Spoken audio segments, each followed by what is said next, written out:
O Brasil é o caso paradoxal em que você tem pedaços, tem ilhas de primeiro mundo. A nossa agricultura sofisticada é primeira no mundo, não deve nada a nenhuma no mundo, não deve nada a americana.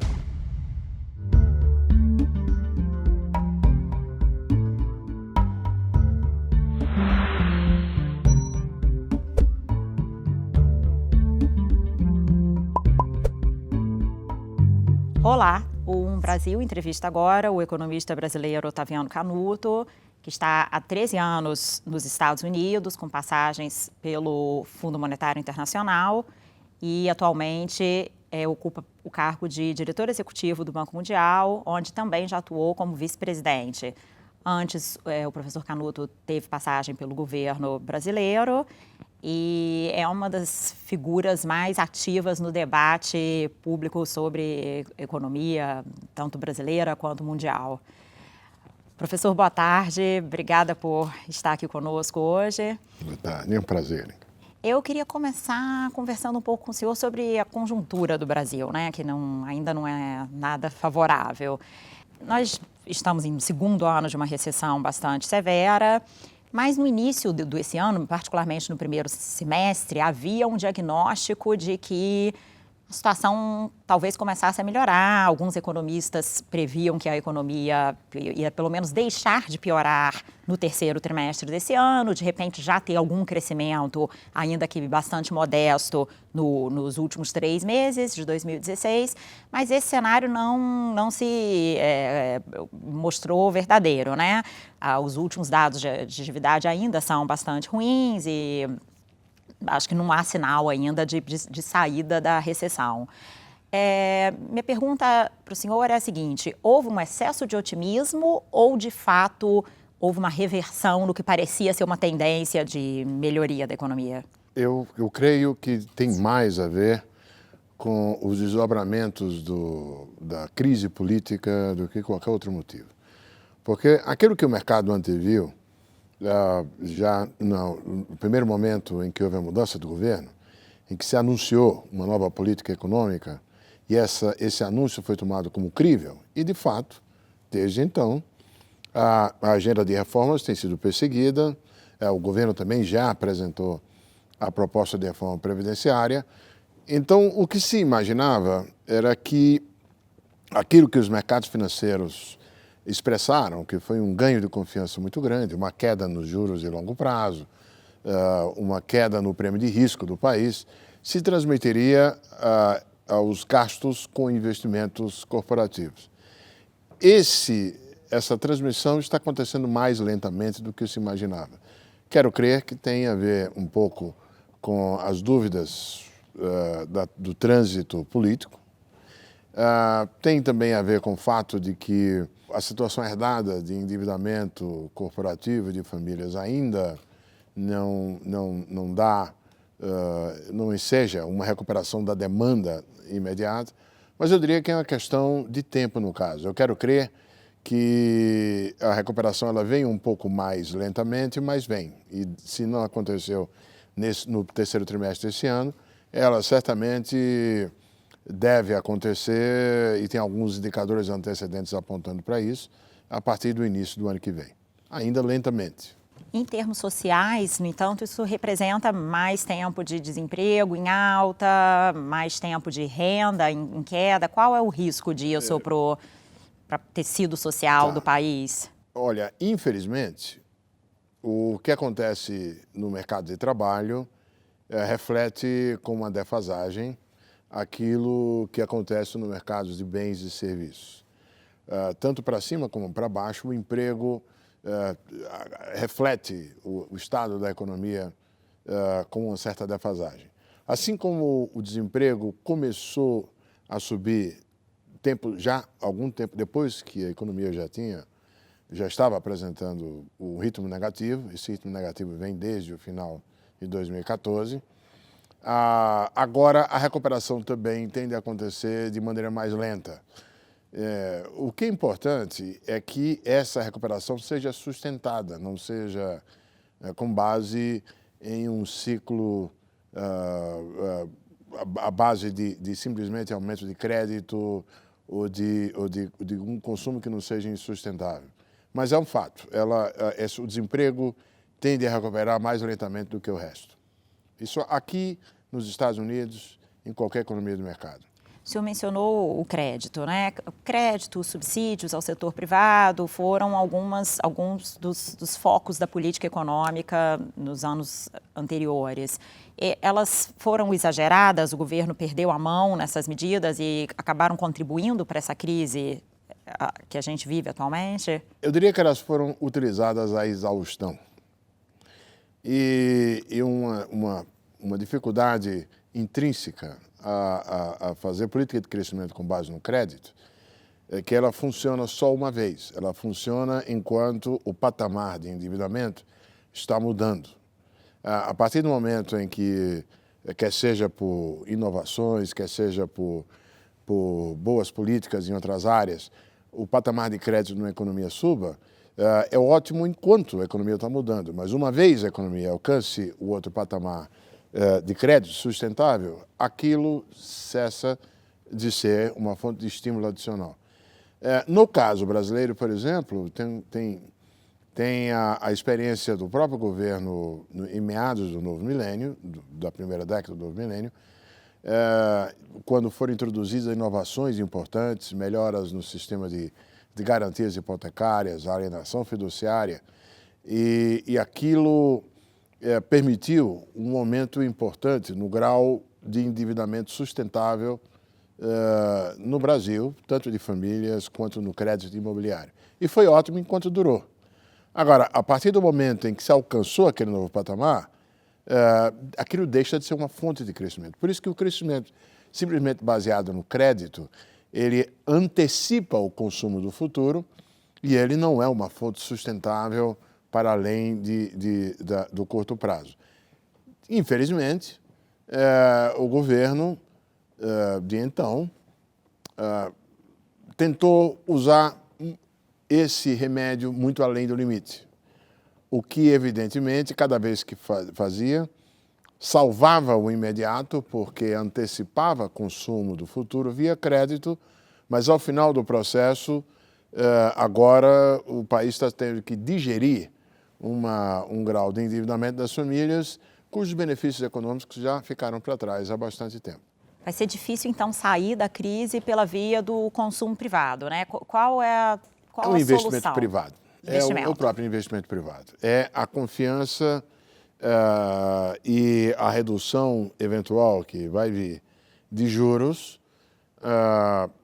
tornando viáveis, do ponto de vista do cálculo empresarial, assumir riscos e fazer investimentos. Essa que é a grande saída do buraco em que a economia brasileira está. Agora, o Banco Central já sinalizou que para continuar reduzindo juros, é importante que haja uma contrapartida fiscal. O governo vem tentando aprovar medidas para, por exemplo, conter o crescimento do gasto público.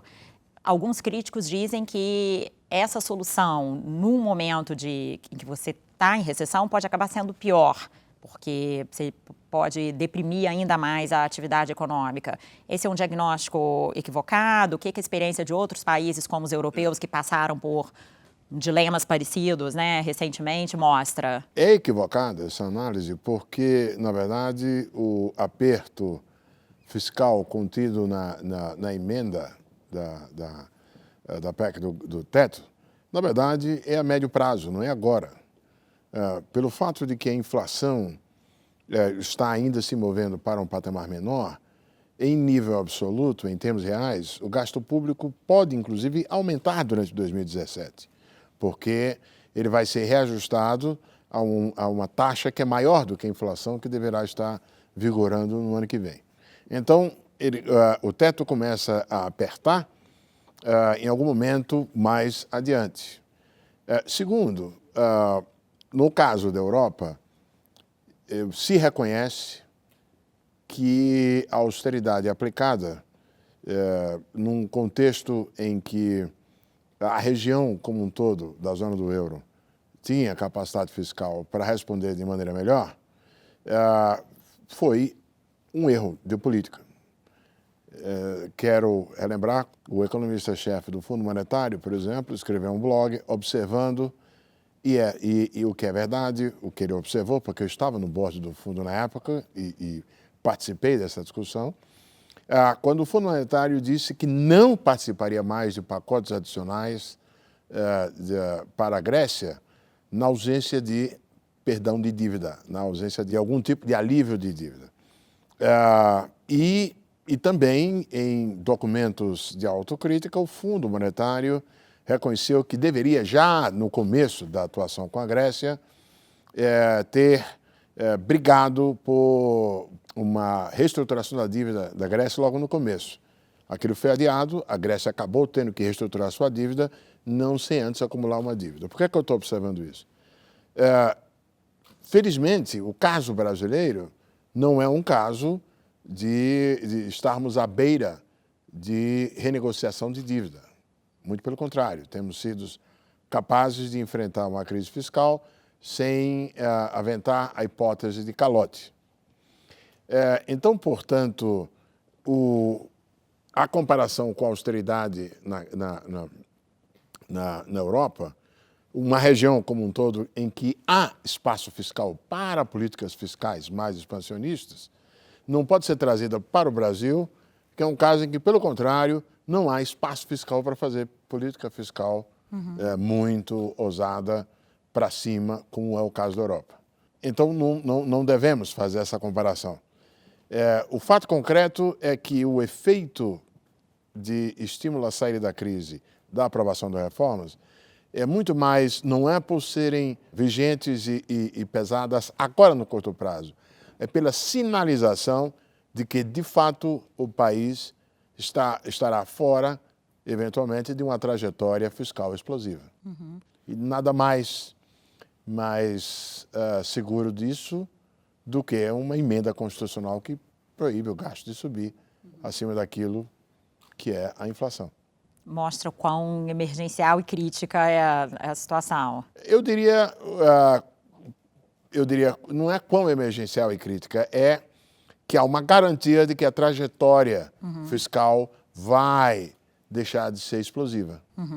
Não em 2017, mas há um preceito constitucional que ordena que essa trajetória de gastos se torne compatível com sustentabilidade no médio prazo. O senhor mencionou o fato de que o Brasil, embora a situação econômica, obviamente, seja muito ruim, não chegou ao ponto de, por exemplo, precisar renegociar a dívida, mas já estivemos nesse lugar no passado, né? O Brasil já teve crises. Passado distante.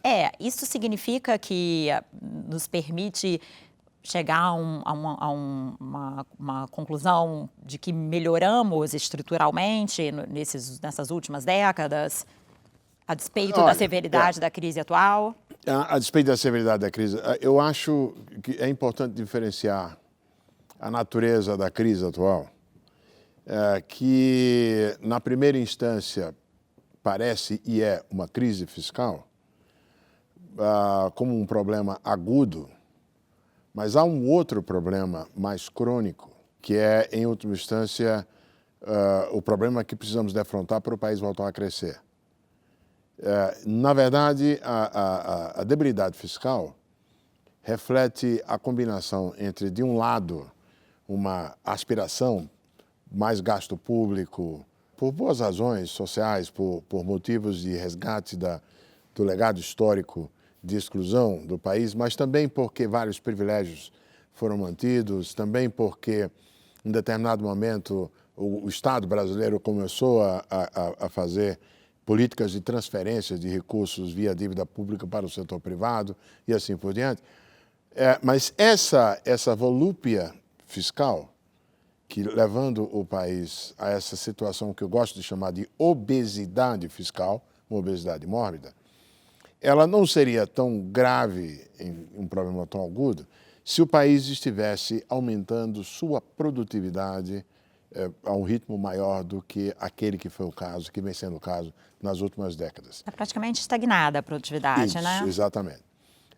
Os momentos de crescimento que o Brasil tem tido, eles têm sido, foi o caso do novo milênio, muito mais por incorporação de força de trabalho, um pouco refletindo até um pouquinho de melhora na escolaridade da força de trabalho, mas um crescimento que não foi nem por investimento em capital fixo, porque se manteve baixo, nem por aumento da produtividade do conjunto.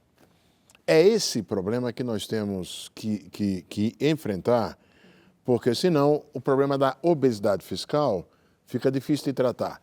Por falar em obesidade fiscal, eu vejo a emenda da PEC do teto como uma espécie de camisa de força. Nosso país vem se mostrando incapaz de se conter no seu apetite fiscal, aí você impõe a camisa de força para forçar que uma dieta ocorra, né? Agora, no caso da produtividade, tem algo que é tão óbvio que tem que ser já tomado de barato, que é a necessidade de melhorar a qualidade da educação da nossa força do trabalho, mas principalmente o nosso ambiente de negócios. O nosso ambiente de negócios, as regras, a estrutura, o ambiente em que as empresas operam no Brasil, ele é tão ruim que ele leva a gastos, a desperdícios de talento, de mão de obra e de recursos materiais, fazendo coisas que não agregam valor nenhum. Isso tem sido uma taxa, uma forma de desperdício no Brasil que cobra um preço da produtividade. E vou dar cada exemplo. Vou dar um exemplo aqui. O tempo que é gasto no Brasil na resolução de pendências contratuais. Isso implica em recursos humanos, em gente talentosa, que é simplesmente empregada para ficar enxugando gelo, né? Isso é custoso. O tempo que se gasta no nosso país para se obter uma licença de construção.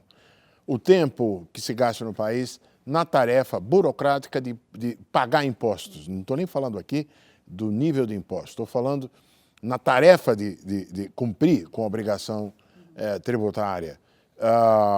E por aí vai. Na tarefa de comercializar com o exterior. Há até um estímulo à ineficiência, porque as empresas concorrem menos, elas são mais protegidas por conta desse ambiente de negócio, principalmente as grandes em relação às pequenas empresas, porque as grandes diluem os custos de fazer negócio no Brasil na sua escala, enquanto que as pequenas não têm escala para isso. E se nós enfrentarmos esse problema do péssimo ambiente de negócio, se elimina várias fontes de desperdício, a gente pode ter o talento de pessoas sendo direcionado para coisas mais produtivas. Jabuti não nasce em árvore, né? Então, se o jabuti está lá, não é por acaso. É claro que isso reflete um problema de governança no nosso país. Reflete um problema de que, em vários contextos, essas dificuldades são criadas para que facilidades sejam vendidas. O senhor falou numa entrevista anterior que o senhor deu ao Brasil, o senhor mencionou a questão interessante, não se falava muito disso há uma década, pelo que eu me lembro, mas nos últimos anos, vocês, economistas, têm falado da questão dos grupos de interesse. O senhor falou sobre isso com o Brasil recentemente, né, na sua última entrevista. E por que é tão difícil, professor, enfrentar esses grupos de interesse? Porque essas questões que o senhor falou de as horas que se gasta pagando impostos e a dificuldade para se abrir uma empresa, tudo isso, vocês no Banco Mundial, ano após ano, o Brasil sai o relatório do Doing Business e o Brasil sempre numa posição muito ruim, já não deveria ter dado tempo de mudar isso? Já. Eu quero crer que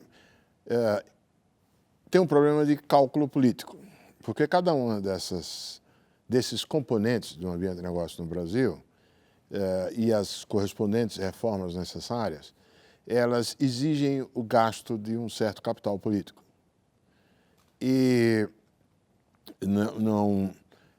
eu falo sobre isso, por exemplo, desde que eu estou desde que eu cheguei em Washington, que eu vi a importância disso, e já escutava a palavra de simpatia, mas salvo um certo momento no início do governo Lula, do primeiro governo Lula, em todos os outros tempos, as pessoas, lá vem o Canuto com o negócio do ambiente do negócio.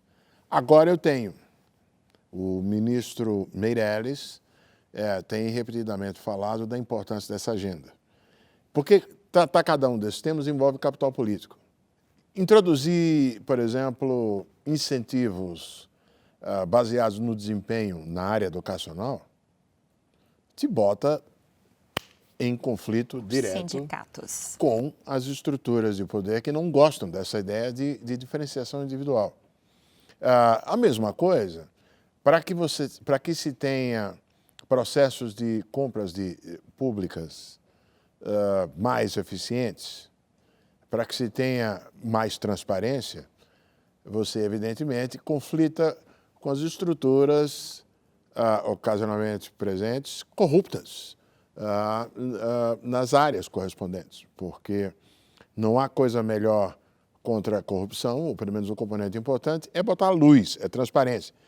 E tem áreas do gasto público, por exemplo, no país que podem ser tornadas transparentes via uso de instrumentos eletrônicos, mas que não vão. Por quê? Porque na hora que você fizer, dificulta justamente a construção de processos. Cada um desses temas tem grupos de interesse encastelados que resistem e é preciso ter a vontade política de mexer com eles. E mais, não se trata de um problema que é apenas do governo federal, porque há componentes do ambiente de negócio que dependem de municípios. O tempo para licenças de construção depende de municípios. O tempo de outros componentes dependem dos estados. Outros componentes dependem dos estados em conjunto, como é o caso da unificação e da homogeneização dos impostos de valor adicionado, como ICMS e assim por diante. Alguns outros componentes dependem de esferas de poder que não são a do Executivo Federal. Um grande avanço no ambiente de negócio brasileiro estará associado à entrada de operação do novo Código de Processo Civil. Demorou anos para ser. Há quanto tempo se discute? Mas é evidente que o Código de Processo Civil não é algo que dependia da vontade do Executivo Federal. E por aí vai.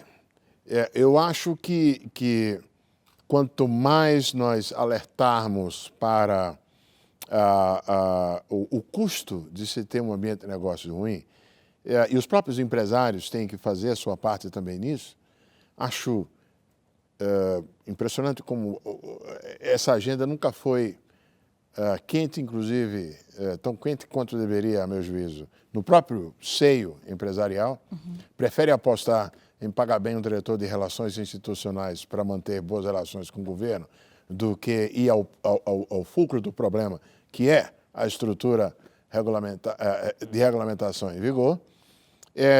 Eu acho que com mais consciência, com mais percepção do preço que o país todo paga, que a gente vai começar a ter ganhos nisso.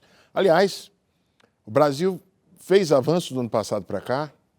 O Brasil, por exemplo, hoje em dia tem um portal único de comércio exterior que reduziu o tempo gasto em operações de exportação e importação. O Brasil tem, como eu disse, o Código de Processo Civil. Agora, sabe qual é o desafio?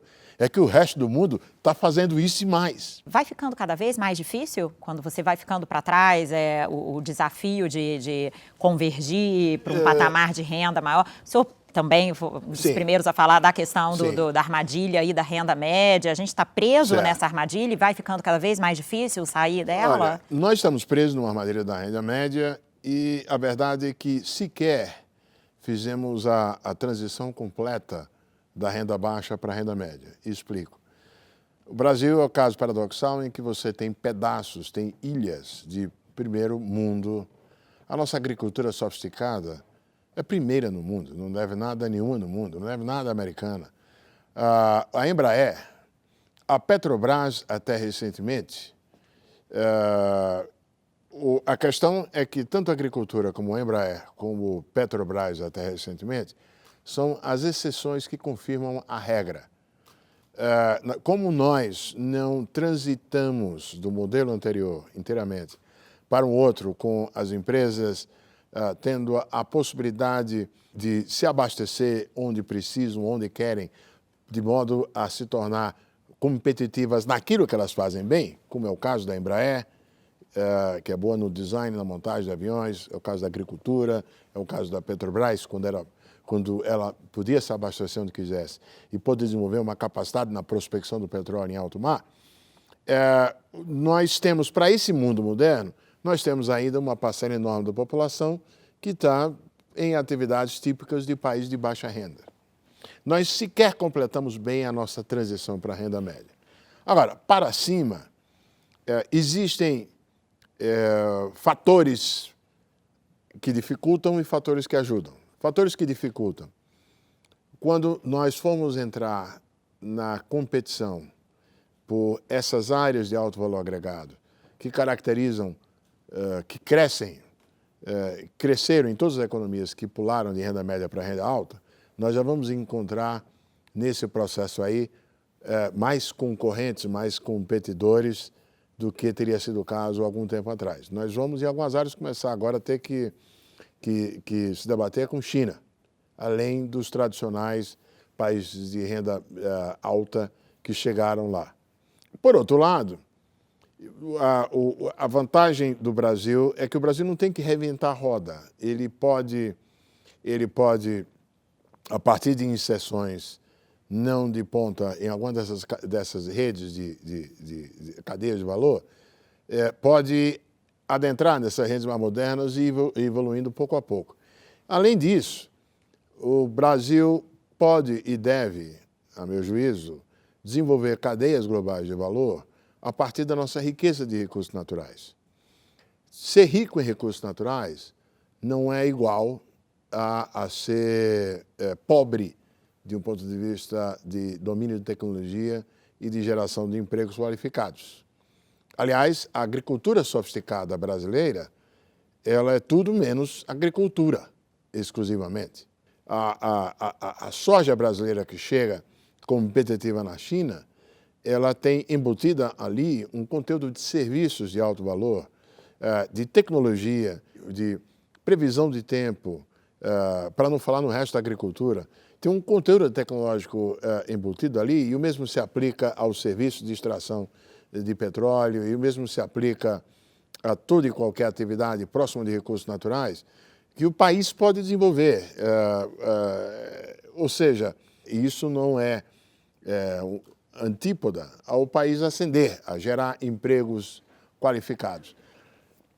A única coisa que pode-se dizer é que o Brasil não vai conseguir fazer isso se mantiver o grau de fechamento comercial, de isolamento que ela tem. As pessoas acham que o Brasil é um país aberto. Ele é relativamente aberto no que diz respeito a investimento direto estrangeiro, não em todas as áreas. Como bem sabe, qualquer pessoa que olhe o padrão de construção no Brasil, etc. e tal, né? Mas o país é relativamente aberto ao investimento direto externo, mas é o país mais fechado do mundo em relação a todos os seus aos países comparáveis na área de comércio. Se somar exportação, importação, Só exportação, importação. O peso no PIB. O peso no PIB e a estrutura de proteção tarifária. Mesmo quando você desconta o tamanho do Brasil, etc. e tal, o Brasil é um país fechado.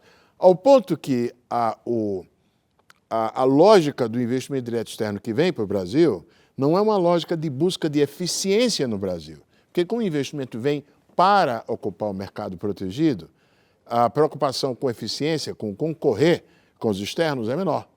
Aí o investimento direto estrangeiro adota o mesmo comportamento, os mesmos objetivos que os nossos locais protegidos. Então, o Brasil não vai chegar lá com essa estrutura. Mas aí você cai de novo na questão dos grupos de interesse, Sim. ou não? Por que somos uma Sim. economia tão fechada ainda? Os próprios grupos de interesse sabem que esses mecanismos de proteção, eles são efêmeros.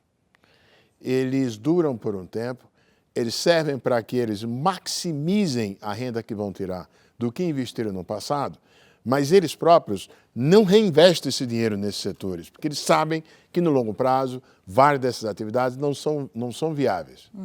Então eles apenas maximizam o ganho em cima do que tiveram no passado.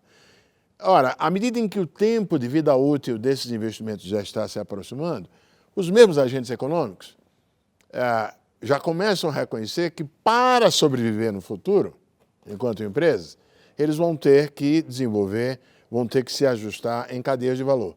Então, o pêndulo de opinião, eu diria, tende a mover-se na direção do reconhecimento da impossibilidade de manter a economia brasileira fechada toda a vida. A economia fechada, só outras que não são boas comparações para nós. Não existe um caso,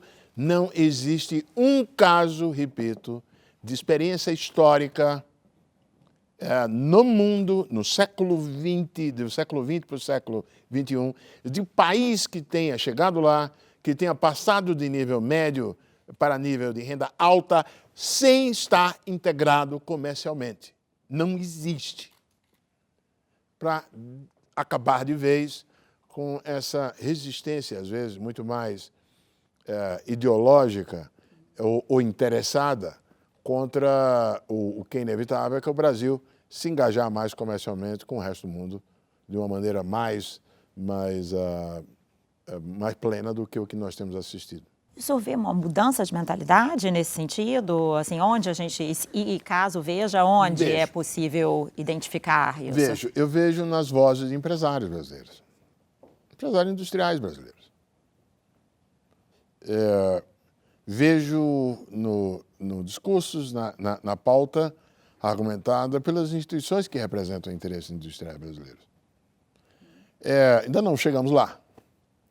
Ainda prevalece aquela tentação de abrir dos outros e não abrir o meu, mas eu vejo uma mudança. Certamente nós não estamos no mesmo lugar onde estávamos nos anos 90. Até porque é impressionante. Veja, o que é que aconteceu quando o governo anterior utilizou velhos métodos de introdução de conteúdo local, velhos métodos de aumentar a proteção tarifária, casando isso com isenções tributárias. Não houve investimento. Os beneficiários utilizaram os recursos para pagar dívidas, para melhorar a situação de caixa, mas não investiram.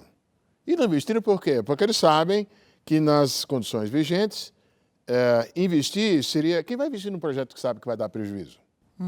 Então, o resultado do voluntarismo do setor público foi unicamente deterioração fiscal, sem ter em contrapartida aumento de investimentos privados. Aliás, esse problema estrutural de produtividade insuficiente para dar conta dos aumentos salariais e dos aumentos nos demais custos se expressa no fato que, depois de 2010, quando a produção industrial recuperou, ela estagnou desde então e não houve mais investimento manufatureiro, por exemplo, nenhum. Só não vê quem não quer. Agora, professor, a questão retomando um pouco o que o senhor falou, da produtividade está estagnada e o senhor mencionou a questão da educação.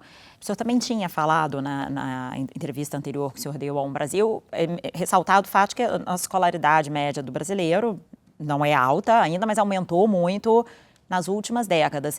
Isso, só isso, não deveria ter contribuído para o aumento da eficiência da economia?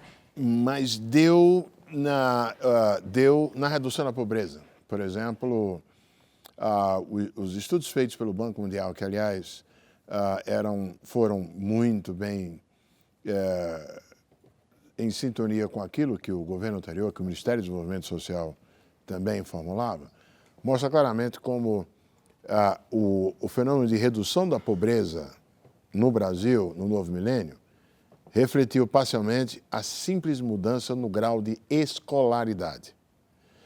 E, de fato, quando você abre a população etária por faixas, a diferença no número de anos de escolaridade dos mais jovens em relação aos mais velhos, mesmo sendo mais jovens, é gritante.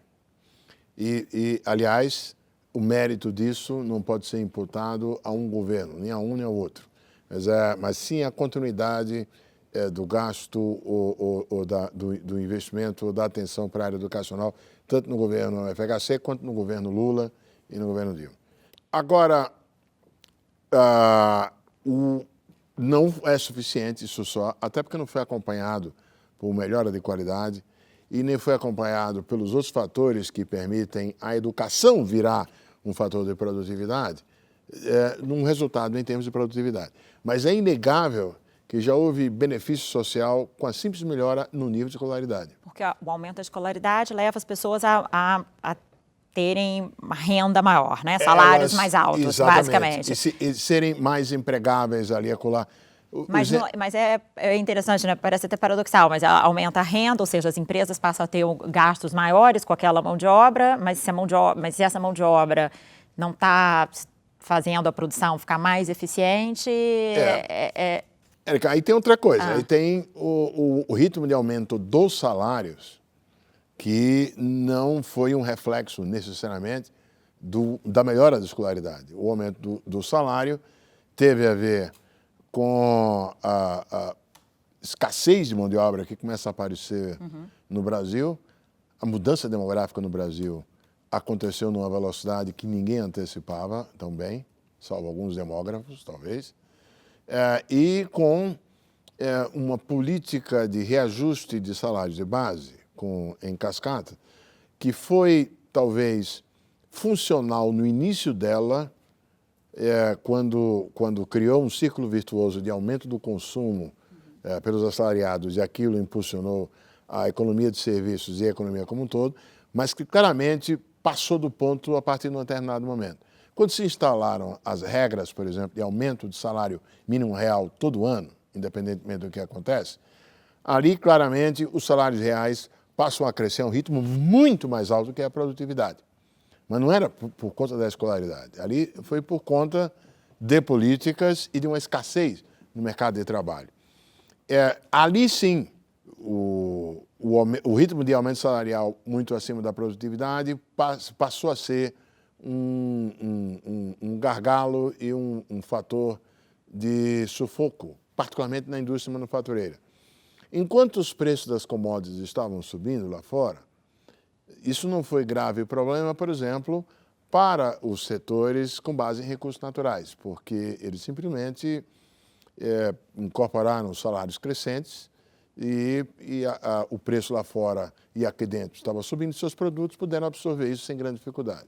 Também não foi grande dificuldade nas áreas de serviços, porque os serviços não são comercializáveis e o pessoal do setor de serviços, restaurantes, etc., simplesmente botou para o preço.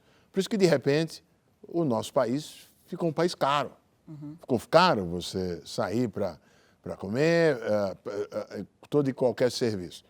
Tem um terceiro segmento, porém, aqueles produtores de coisas que não são ligadas a recursos naturais e que enfrentam a concorrência externa, que são produtos comercializáveis, e que não tinham margem para absorver os custos salariais crescentes. Nós estamos falando das manufaturas.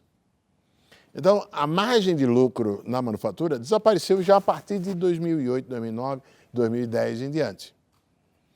Mas isso tem a ver com uma superextensão de uma política que foi favorável no início, do aumento de salários, da base dos salários, mas que se torna um fator de estrangulamento mais adiante. Mas nada disso nega o benefício que foi o aumento da nível da escolaridade, principalmente se o país no futuro, e a aposta, combine isso com também melhora na qualidade dessa educação. E tem um nexo entre a educação e a baixa produtividade, que é explicado pelo ambiente de negócios. Me perdoe voltar ao ambiente de negócios. Mas, por exemplo, o Brasil é o país onde as empresas menos gastam com treinamento de sua mão de obra, numa amostra comparativa de outras economias emergentes. Mas isso não é porque o empresário brasileiro é mau. É porque o empresário brasileiro corre o risco de, se ele fizer isso, Perder o... no outro dia, pior que isso, no outro dia ele recebe uma multa, porque ele estaria pagando salários disfarçados de treinamento de mão de obra. Isso é um fato concreto, os empresários, vários no Brasil, já passaram por isso. Então, Então ele questão prefere... da legislação obsoleta do mercado de trabalho. Voltamos justamente ao ambiente de negócio. Então, enquanto nós não tivermos essa modernização, a melhora no ambiente de negócio, os startups, a emergência de novas empresas, a transformação de empresas que são micro em pequenas, depois em médias, será atravancado. E, portanto, um dos grandes benefícios que é ter uma força de trabalho educada, que é ser empregada nessas atividades de risco, não vai acontecer, não vai se materializar. Agora, a gente tem uma certa pressa, né? Porque o senhor mencionou o bônus demográfico, Isso. Né, que está chegando perto do fim, está mais próximo do fim do bônus demográfico. A gente está correndo risco de desperdiçar esse bônus? Em certa medida, nós já desperdiçamos parte desse bônus. Porque não fizemos as reformas de ambiente de negócios, infraestrutura. Me permite introduzir também aqui a questão da infraestrutura, que é da mesma natureza, tem relação. A infraestrutura é também uma fonte de desperdícios e de imposição de perdas para o setor privado. O famoso dito pelo pessoal da área agrícola, que reclama que frequentemente os custos de desperdícios, no caso do Brasil, estão fora do portão da fazenda. O que é verdade.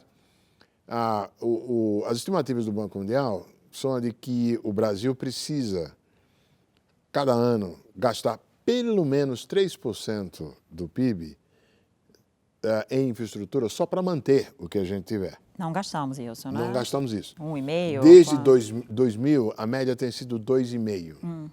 Ou seja, de 2000 para cá, a gente está consumindo uma infraestrutura que já não era uma grande coisa, que já vinha atravessado 2 décadas anteriores com baixo investimento. E essa carência, essa ausência de investimentos em infraestrutura, acaba levando a desperdícios. Que é um desperdício maior do que o tempo que se gasta na mobilidade urbana aqui em São Paulo. Quer dizer, o número de homens-hora que são gastos com transporte. A produção agrícola, que é desperdiçada porque não existem condições de armazenamento e de transporte em tempo e assim por diante. A produtividade que é perdida por conta da ausência de uma estrutura de telecomunicações, com investimento em telecomunicações suficiente para... Deixa eu dizer uma coisa para você. Eu ando por função do meu trabalho, lugares com renda per capita bem mais baixa que o Brasil, na Ásia, e é muito mais fácil eu me conectar lá. Eu tenho menos problemas de conexão de rede do que aqui no Brasil. É impressionante, é um absurdo. E essa baixa conectividade implica em desperdícios de tempo com tarefas que podem ser feitas por via eletrônica e assim por diante. Então, se a gente consegue colocar um arcabouço regulatório que as pessoas veem como minimamente estável, sólido, sem mudanças a toda hora, com flexibilidade suficiente para acomodar as variações, a gente vai ter que ter isso para contar com a participação privada, porque se fizer uma análise da cadeia de cada um desses serviços de infraestrutura, a gente vai ver que tem segmentos, tem áreas onde o setor público faz melhor, tem outras em que o setor privado é melhor gestor dos riscos, é melhor gestor da operação, e é preciso que, depois de uma sintonia fina estabelecida para isso, se abra para o setor privado, porque vai ser o único jeito da gente recuperar investimentos em infraestrutura e ter a operação dessa infraestrutura de uma maneira menos ineficiente. O ganho de produtividade no país, voltando àquele problema da anemia, que é o básico no nosso caso, nós vamos precisar disso. Essa é a combinação de um ambiente de negócio adequado, com uma infraestrutura física, com educação de qualidade, que vai permitir a emergência de novas empresas, que vai permitir mais competição no setor privado, que vai permitir o aumento de eficiência geral na economia brasileira pelo aumento de produtividade. Eu vou concluir fazendo uma pergunta, me perdoe, com viés um pouco pessimista, mas fazendo um balanço aqui de alguns pontos que o senhor mencionou. O senhor falou que a gente está consumindo infraestrutura, né? Porque não está conseguindo nem investir o suficiente para poder manter a qualidade baixa do que a gente já tem. Que, de certa forma, estamos desperdiçando o nosso bônus demográfico, ou seja, a gente vai perder a força que o crescimento poderia ter com a simples incorporação de pessoas jovens no mercado de trabalho. E o senhor também ressaltou o fato de que outros países estão avançando mais rapidamente, que a gente pode até estar melhorando, mas não adianta só melhorar, você tem que melhorar em termos relativos para poder competir com outros países. Somando tudo isso, se essas reformas não forem implementadas rapidamente, assim, corremos o risco de não só não avançar para um patamar de renda alta, como de nos tornarmos um país de renda mais baixa em comparação com outros países, daqui a 10, 20 anos? Risco, sim. Ao mesmo tempo, a nossa base de recursos naturais, ela é uma bênção, desde que acompanhada, desde que governada, desde que administrada de uma maneira que não seja malévola. Nós tivemos uma experiência recente em que a nossa base de recursos naturais foi mais maldição do que bênção, que é quando o nosso entusiasmo, a nossa euforia com a descoberta do pré-sal acabou nos levando à construção de passivos muito acima do que foi, na prática, o valor acrescentado pela descoberta de novos recursos naturais. Por outro lado, historicamente, o Brasil tem um nível de renda per capita mais alto do que o que seria aquele previsível por gastos em tecnologia e por educação da mão de obra. E isso se explica pela base de recursos naturais. Ou seja, não fosse pela bondade da mãe natureza conosco, estaríamos perdidos. Estaríamos perdidos, porque do ponto de vista de educação e do ponto de vista de outros atributos de investimento, de acumulação física de capital, nós não fizemos o dever de casa. Então, essa base de recursos naturais continua nos dando essa vantagem e temos lições que aprendemos recentemente dos ganhos que o país pode ter.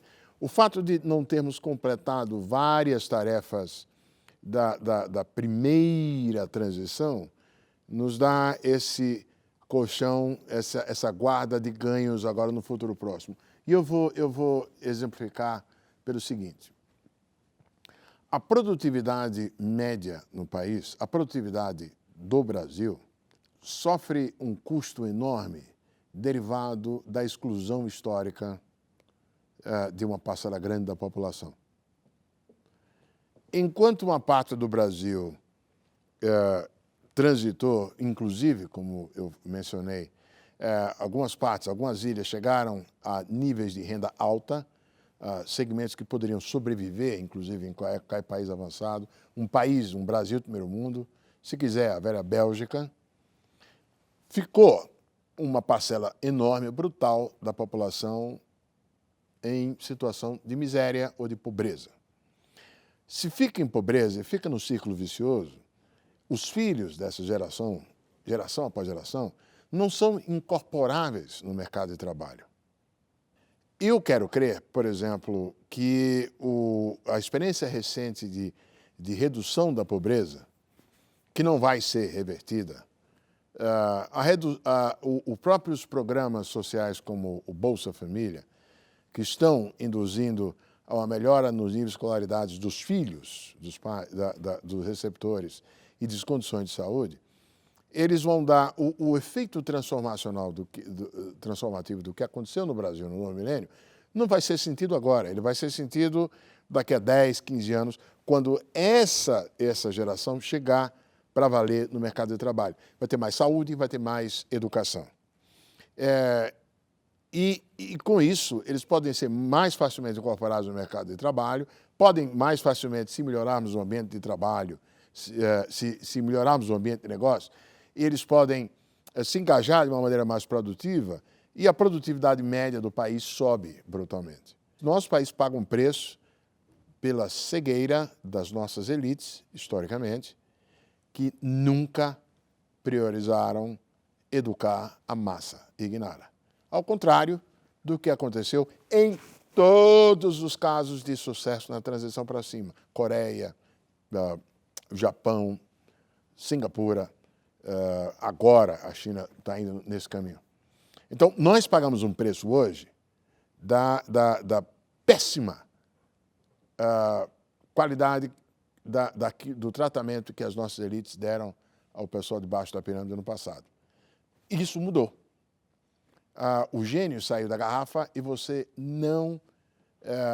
o nível de aspiração no nosso país hoje, até porque se viu que é possível, é tal que você não vai conseguir regredir essa parte do país. E em sendo assim, nós temos uma fonte de produtividade aí a ser ganha pura e simplesmente por esse, finalmente, confronto com o nosso legado histórico de exclusão. Agora... O senhor é otimista, então? Eu sou otimista. Eu sou otimista por essa transformação e também pelo fato de que, mesmo que a gente não consiga concorrer em pé de igualdade em alguns segmentos com os lá fora, qualquer ganho aqui dentro é aumento de produtividade em termos absolutos dentro do país. Vai tornar mais compatível, aumentar o padrão de vida de trabalhadores brasileiros, da população brasileira, sem entrar em conflito com a produtividade. Ótimo. Muito obrigada. Boa tarde. Obrigado por você.